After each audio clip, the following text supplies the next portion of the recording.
Hello everyone, my name is Katari Akansham, and today in this last presentation I will discuss about the topic of exploring the cross-cultural reach of Japanese anime as it has created its own space in pop culture. This is my personal introduction. The table of content in this presentation I will discuss about what is anime, its popularity, then fan communities, fan fiction and cosplay, anime fandom in India, and piracy of anime content. So, what is anime? So, anime is a style of a Japanese film and television animation typically aimed at adult as well as children. So, in anime, it is not basically the animation for children's purpose, but it is containing a large scale of genre and style that is meant for much wider audience of adults and uh, uh, the age group between 10 to 25 or 30, and any type of audience can watch anime.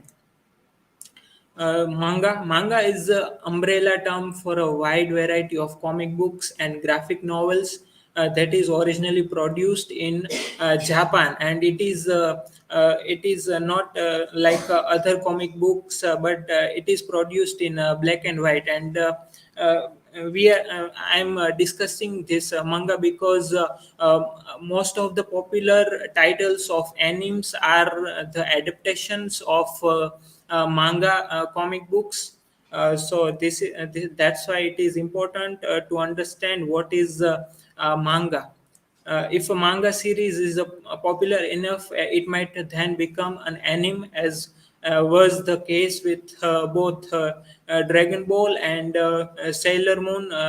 Those are the famous anime series. Also, the other manga books like Jujutsu Kaisen or Naruto. Those are all the adaptations of manga comic books. Then its popularity. The popular anime has become in West. To outline how popular anime has become, anime has become in Western culture. Demon Slayer, which is playing in 1915 North American venues, has earned an impressive 34.1 million in US and Canada to date. So this is very much, we can say, a large scale of uh, uh, the avenue of generated by anime, and the film from Funimation and Aniplex has surpassed Dragon Ball Super Broly 30 million to become the third highest grossing anime title in North America. So those movies, Demon Slayer and Dragon Ball, are also very successful in economical perspective as well as in audiences. Then comes fan communities, as animes and mangas are very popular. There is the building up of fan communities based on popular animes and the anime culture. So this word otaku is referred for a person having an interest or obsessive interest, especially in the field of anime and manga. So those people who are more deeply inspired or interested in anime and manga, those are called otaku. In Japanese, the word otaku roughly translate to a person who is a pop culture enthusiast, but in a wider sense, out of Japan, the those people who are interested in anime and manga, those are called otaku. The title "weeps" is applied to people who are not of Japanese descent. Essentially, weeps are considered outsiders who have strong appreciation for many facets of Japanese culture. I'm referring to this word "weeaboo." Weeaboo is the mostly derogatory slang in terms of Western person who is obsessed with Japanese culture or anime, and now it is accepted in anime communities, and they are not seeing now it as a derogatory term, but back then it was considered a derogatory term as someone who is influenced by Japanese culture, and but now it is accepted in various communities. Then there is fan fiction and cosplay. So, doujinshi is this term that is derived from daujin, that means same person, and she is referring to magazine or periodical literature, and it is created by the fan communities for other fans from some popular manga or anime for their interest, and they spread it in fan communities, and in Japan it is very popular, and it is also given consideration, and have some authenticity in it. Fan texts in Japan have authentic status and high visibility compared to the West. Doujinshi come in limited copies and primarily circulate at widely attended doujinshi conversation that are often organized by fans themselves. They are not dismissed as amateur production or copies, but rather viewed as a unique creation in their own right and function as a collector's item for fans. So this is where this way the Japanese people are not seeing it.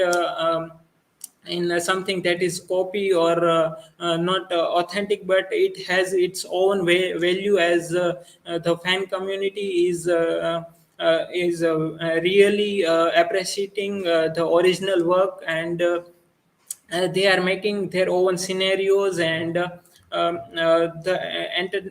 they are producing their own material for their favorite manga or animes. Then there is the cosplay. The term cosplaying was coined in 80s by the game designer Takahashi Nobuyuki, and he observed in United States that how people are dressing up like their favorite characters, and then he coined this word cosplaying, and in Japan it is very famous, and they have organized some events and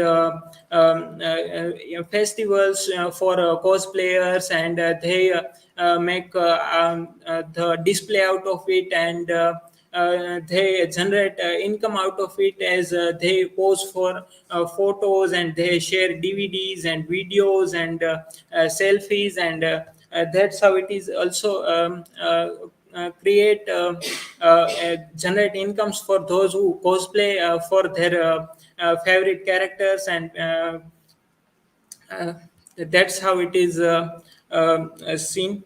Then anime fandom in India. So anime fandom, and for the interest of Indian young people started after the launch of Animax in 2004 in India, and it was only channel that was broadcasting airing Japanese anime, either English dubbed or subbed in India. But after some time, due to the uh, lower viewership and ads, the Animax was Animax ceased to broadcasting in regular television after 2017. Then came OTT platforms that had a large number of animes in their watch library, and Netflix has over 5 million subscribers in India, and its major audience belongs to the age group of 15 to 24, which is 44% of the total viewers. And this data implies that the age group may have the most anime exposures. It also signifies the presence of anime viewers, mostly teens or adults rather than kids, as assumed in the past studies. The success of anime on Netflix brought others eye on this entertainment sector, as Disney Plus, Hotstar, or Prime Videos and Hulu also are trying to reach the market of the anime fans, and creating their own libraries. And beside OTTs, Crunchyroll, a dedicated anime streaming site, recently launched in India after recognizing the growing of anime fan base in India. As Crunchyroll is very important in the anime broadcasting or anime library in India, as it has growing more market in India. And also Animex has semi-returned in 2023 via FGO TV. According to this is from Hero and Hero Worship, the modern fandom in India is this is observation of Chaturvedi Singh, and Singh is presented in this article that four key fandoms exist in India, categorized as political fandom, sports fandom, spiritual fandom, and cinematic fandom. Where political fans exhibits a strong obsession with rockstar politicians, and spiritual fans are ignorance, where fans reflects distorted sentimentalism. Cinematic fandoms has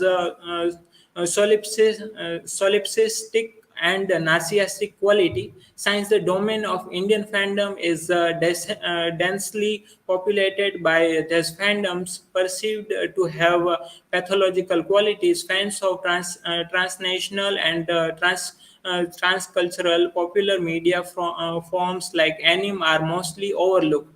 Those other fandoms are overshadowing the anime fandom, but it is now very much seen because of the market it is making in India, and giving opportunity to those platforms. According to recent report, over 80% of young people live with their parents in India. Although recent studies imply that due to Western influence through movies and pop culture, India parents were becoming less controlling, encourage more autonomy in their children. Fan responses on Quora suggest otherwise, that is, persons of parents of those fans continue to show a controlling and less accepting nature towards their children's hobbies and activities. This is very much common that the parents in India is seeing this watching anime is a very childish behavior, or is not seen as very serious thing, and they control or taunt their children to not watch such things, and it creates the infantilizing relationship with parents and children, as those kind of behavior are seen by parents like infants behavior. Then this much like this is in Indian context, that much like Japan, there are plenty of otakus in India too. Young, confused people obsessed with computers and pop culture. And much like their Japanese counterparts, Indian otakus too have come to regard anime subculture as a strong part of their identity. And in left corner is the photo of Anamika Rathod, who is anime enthusiastic and otaku, and she is in her words saying everything Japanese. So she is very influenced by Japanese culture, and she is practicing with cosplay, and she is very enthusiastic about this culture. And then there is this the craze of Japanese anime isn't restricted geographically. AnimeCon, and annual anime convention that was started in 2010 in New Delhi. In India, there is also this kind of festivals are organized, such as AnimeCon, where anime fan communities gather, and they communicate with each other. And in this Japan, in Nagaland, a documentary by Hemant Gaba explores Nagaland's craze for Japanese anime in more detail. So this is a trailer of that documentary. And without sound, we will just see these visuals.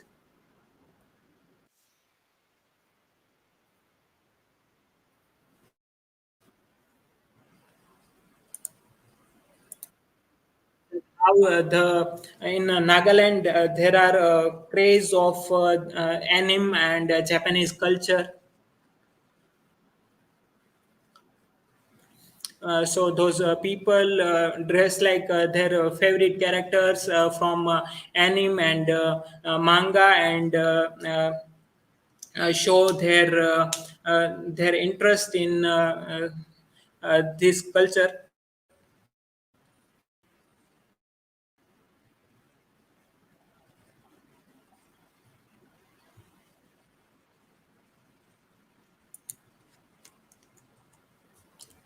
So, in to conclude, there is this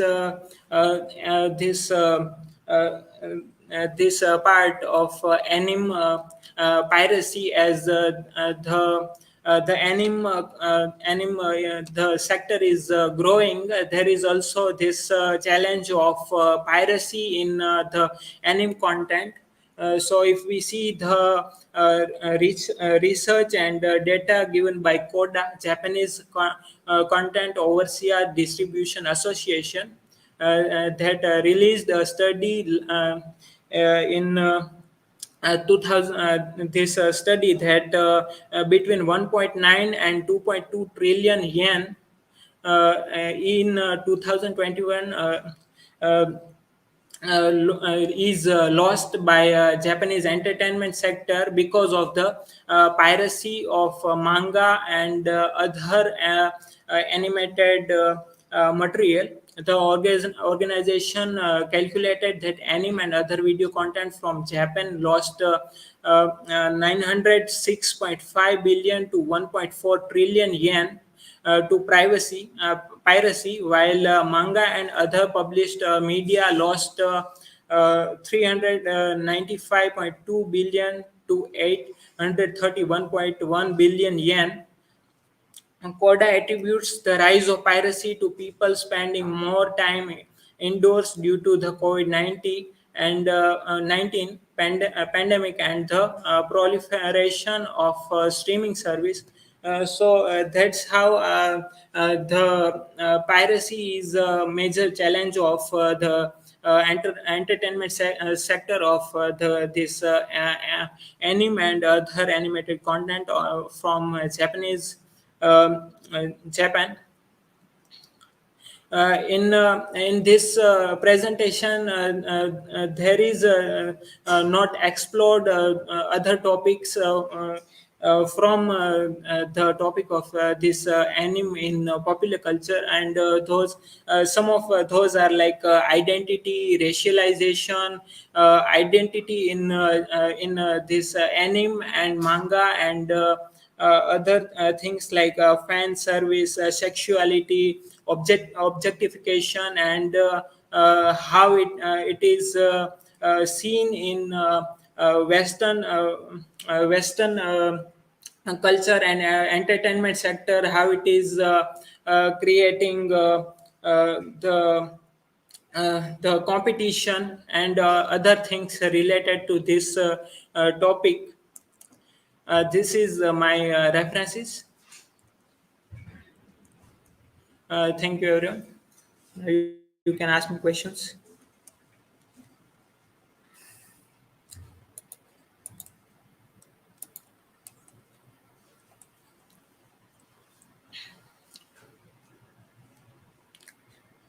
Ansha, my question is that how does the localization and dubbing of anime impact its reception in non-Japanese speaking regions?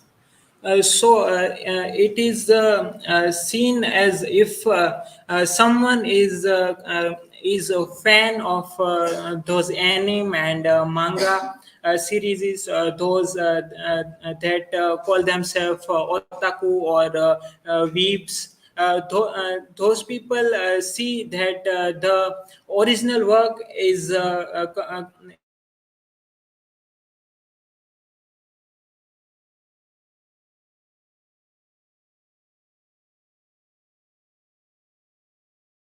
else those things, but because of dubbing and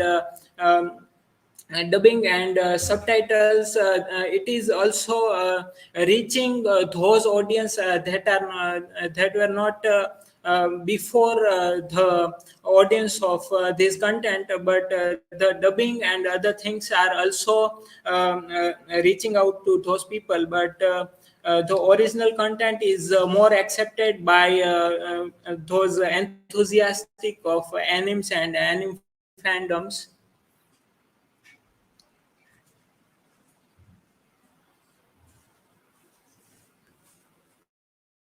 Vancha, what future trends can be anticipated in the global appreciation and adaptation of Japanese anime? uh, the trends and global appreciation. So in this context, we can say that the anime is impacting the entertainment sectors, and it in future it will, as it is reaching out to audience, many other type of sectors like movies and web series are uh, will get influenced by those works, and the other animated things like 3D cartooning and other are also very inspired by the Japanese anime, as uh, it is reaching out to the all kind of audience, and many other type of animations are only considered for children's, but it is providing the variety of things that are related to all type of audience. So this is very much considerable thing for entertainment industry, and the more kind of festivals like animcom con and other things will increase more into public places and people, and it will create a large scale of communities in throughout other countries and at global level, and it will increase more and more as time is coming. Thank you.